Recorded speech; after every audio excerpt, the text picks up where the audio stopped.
My name is Luke. I'll be going over the American Revolution. American Revolution was a long, bloody fight that won America its independence.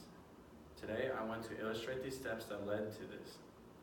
I learned this knowledge in Dr. Beasley's Making U.S. History 1301. My goal for the audience is to learn more in-depth the events that led America to rebel against England. Okay. The first event was the French Indian War. This was essential to the rebellion because the war was very expensive to England, and they needed to tax the colonies according to history.org. The first tax came on the sugar, leading to the colonists where it's saying taxation without representation, making colonists mad, says the socialstudies.org. The colonists were mad of taxation without representation because they had no members in parliament to represent them and vote for them.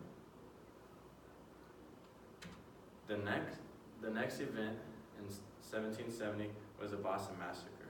The Boston Massacre was between a group of American colonists and a small British Army detachment that fired upon the colonists and killing 5, according to history.com. The Sons of Liberty and Paul Revere got word of this and used this as propaganda to fuel the colonists' anger towards Britain for the war. The Sons of Liberty and Paul Revere used this and blamed it on the British, even when the colonists were rioting and started it.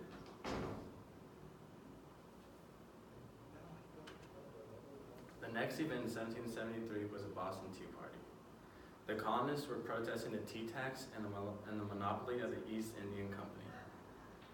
The Sons of Liberty, dressed as Mohawks, boarded a British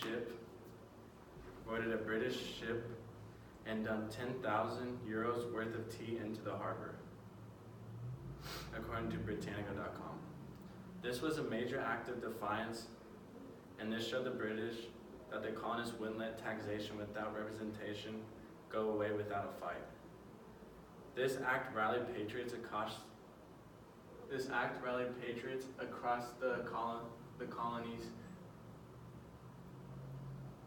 and gave fire to the rebellion. The next event that led to the American Revolution was the Intolerable Acts of 1774. These were a series of acts imposed on the colonists by England as a result of the Tea Party, and showing them that the rebellion comes at a price. The acts included the Port Act, the Massachusetts Government Act, and the Quartering Act. All these acts were meant and imposed on the colonists to harm them. The Quartering Act was the worst one. The Quartering Act was where colonists had to allow British soldiers and troops to stay with them and give them food and shelter and clothe them for as long as they wanted, and if they didn't, they would be punished.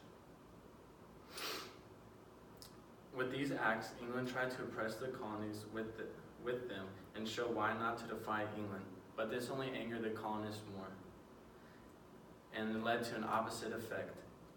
The Intolerable Acts led to the colonists having the first Continental Congress of 1774 to talk about England.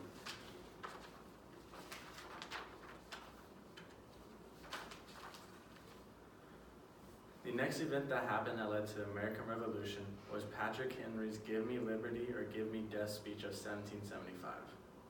Patrick Henry was always an outspoken activist for the war.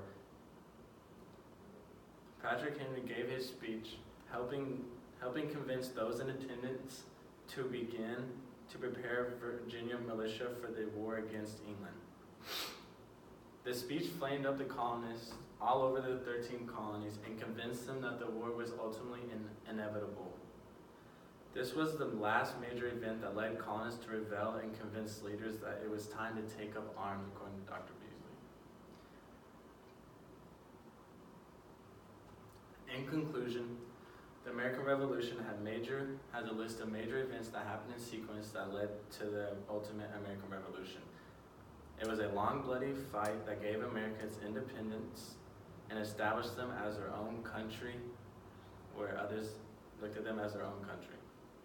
I hope I illustrated these steps that led to the American Revolution in a sequence that you could understand, and my goal was for you to know more in depth of the 5 major events that led to the American Revolution. Thank you for listening to my